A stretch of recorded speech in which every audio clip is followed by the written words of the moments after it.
ये एजेंडा और विज़न को लेकर अगर से हम आते हैं तो महिला एम्पावरमेंट, वुमेन एम्पावरमेंट जिसे कहते हैं, कि उस पर वो फील्ड में हम काम करेंगे। वहाँ पर एक रोज़गार पैदा करने के लिए महिलाओं के लिए एक योजनाओं को हम अपने माध्यम से जनता तक पहुँचाने की कोशिश करेंगे। शिक्षा में हम काम करेंगे कि सरकारी स्कूल की हालत क्या है, किस तरह से हमारे बच्चे वहाँ पर, गरीब बच्चे जो पढ़ने जाते हैं, तो क्या वहाँ पर सुविधाएं दी जा रही है, टीचर है कि नहीं है, टीचर है तो वो सक्षम है या नहीं है। ये चीज़ का ध्यान रखने वाला आपका प्रतिनिधि होता है।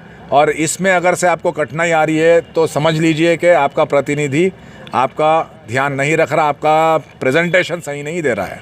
तो आपको मैं ये कहना चाहता हूँ कि आप इस बार अपना प्रतिनिधि ऐसा चुनकर भेजना है जो आपका ध्यान और आपका ख्याल रखे। वो सिर्फ वंचित बहुजन अघाड़ी के माध्यम से ये काम हो सकता है इस बार, इंशाअल्लाह ताला। ये थे आलमगीर सर, बहुत ही अच्छे अंदाज़ में जो तो इन्होंने बात करी क़ानून के दायरे में, कॉन्स्टिट्यूशन के दायरे में। आगे भी जो नगर पालिका है, नगर पंचायत है, जितने भी चुनाव है, वंचित बहुजन अघाड़ी जो है तो बहुत बेहतरीन अंदाज़ में चुनाव को लड़ेंगी। और जनता की जो भी समस्या है, आगे ऐसे उम्मीदवारों को खड़ा किया जाएगा जो जनता के जो है तो सारे कामों को जो है तो आसानी के साथ कर सके।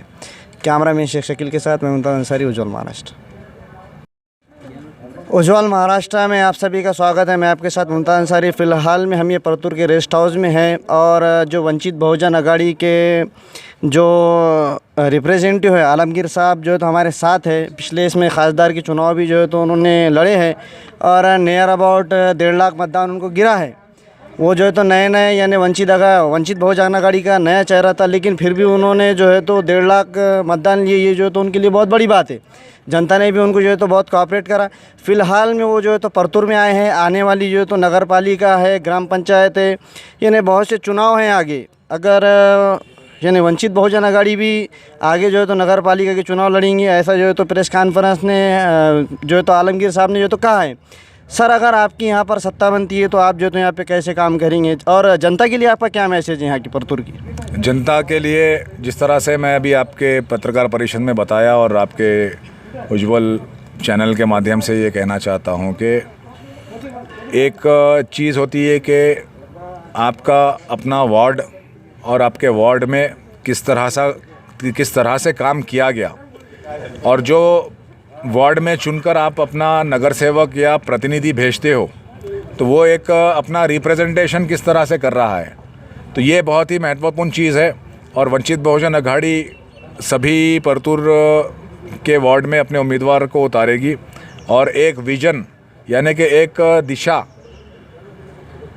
लेकर जनता के बीच आएगी, एक विजन लेकर आएगी, एजेंडे के साथ आपके सामने अपने उम्मीदवारों को उतारेगी और यहाँ पर एक बदलाव लेकर आने की कोशिश करेगी। क्योंकि देश बहुत ही गंभीर स्थिति से जा रहा है। प्रदेश भी हमारा, जिस तरह से हमने विधानसभा के चुनाव में देखा कि किसने किसके साथ साझेदारी करके चुनाव लड़ा और किसने किसके साथ मिलकर साझेदारी से सरकार बनाई। तो ये जनता को समझना चाहिए कि ये लोग इच्छाधारी, जो कहते हैं इच्छाधारी नाग एक होता है, नागिन होती है, तो ये सत्ताधारी लोग जनता की सोच के लिए, जनता की सेवा के लिए नहीं है, बल्कि सिर्फ अपनी कुर्सी को, अपनी सत्ता को किस तरह हासिल करे और जनता को बेवकूफ़ बनाए, ये लेकर ये राजनीतिक पक्ष आपके बीच आते हैं। इसीलिए हम ये कहना चाहते हैं कि वंचित बहुजन अघाड़ी, बाबा साहब प्रकाश अम्बेडकर जी, जो बाबा साहब अम्बेडकर के पोतरे हैं, नातू है, और कभी सत्ता को उन्होंने अपना एक विकल्प, एक लक्ष्य नहीं बनाया। उन्होंने हमेशा ये देखा कि जनता के लिए क्या फ़ायदा और क्या चीज़ और किस तरह से जनता की सहायता करें, ये सोच और फिक्र रखी है बाबा साहब प्रकाश अम्बेडकर ने। और यही चीज़ को देखते हुए हम आपके चैनल के माध्यम से कहना चाहते हैं कि आने वाले चुनाव में अपने वोट का इस्तेमाल, जो अपना दस्तूरी हक है, जो आपका बाबा साहब अम्बेडकर ने आपको अधिकार दिया, उस अधिकार का अच्छे से इस्तेमाल करके अपने प्रतिनिधि को चुनकर भेजिए और सत्ता परिवर्तन करने की कोशिश करिए। क्योंकि देश परेशान है। कोविड के महामारी के मार से, आज लॉकडाउन के मार से गरीब की कमर टूटी हुई है। तेल की कीमतें आसमान छू गई। सबसे ज़्यादा महंगा तेल मिलता है तो परभनी ज़िला में मिलता है, पेट्रोल हो या डीजल हो। तो मैं ये कहना चाहता हूँ कि अगर से आप अब नहीं जागेंगे तो आगे बहुत ही और ख़राब स्थिति पैदा होने वाली है। तो मेरे भाइयों, परतूर के रहने वाले वासियों, आपसे एक निवेदन है कि इस बार आप एक अच्छे उम्मीदवार को अपने वंचित बहुजन अघाड़ी के चुनकर भेजिए, और जो भी चुनाव आएंगे आगे चलकर ये इसमें ध्यान रखना कि आप अपना वोट का इस्तेमाल अपने आने वाले भविष्य, जो आपका बच्चा है उसके भविष्य के लिए इस्तेमाल कर रहे हैं।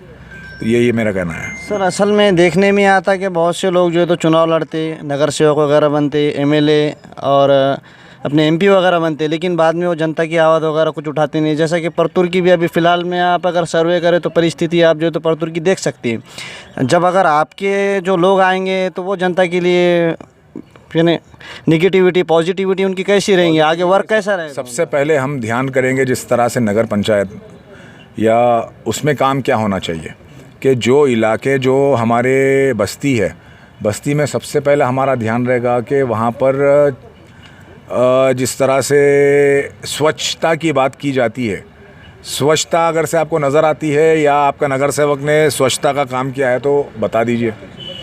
तो सबसे पहले स्वच्छ जो नाले खुले हैं, जहाँ पर मच्छर आते हैं, जहाँ सबसे ज़्यादा प्रभावित होते हैं हमारे छोटे बच्चे, तो उस पर काम करना ज़रूरी होगा। ये एजेंडा और विज़न को लेकर अगर से हम आते हैं तो महिला एम्पावरमेंट, वुमेन एम्पावरमेंट जिसे कहते हैं, कि उस पर वो फील्ड में हम काम करेंगे। वहाँ पर एक रोज़गार पैदा करने के लिए महिलाओं के लिए एक योजनाओं को हम अपने माध्यम से जनता तक पहुँचाने की कोशिश करेंगे। शिक्षा में हम काम करेंगे कि सरकारी स्कूल की हालत क्या है, किस तरह से हमारे बच्चे वहाँ पर, गरीब बच्चे जो पढ़ने जाते हैं, तो क्या वहाँ पर सुविधाएं दी जा रही है, टीचर है कि नहीं है, टीचर है तो वो सक्षम है या नहीं है। ये चीज़ का ध्यान रखने वाला आपका प्रतिनिधि होता है, और इसमें अगर से आपको कठिनाई आ रही है तो समझ लीजिए कि आपका प्रतिनिधि आपका ध्यान नहीं रख रहा, आपका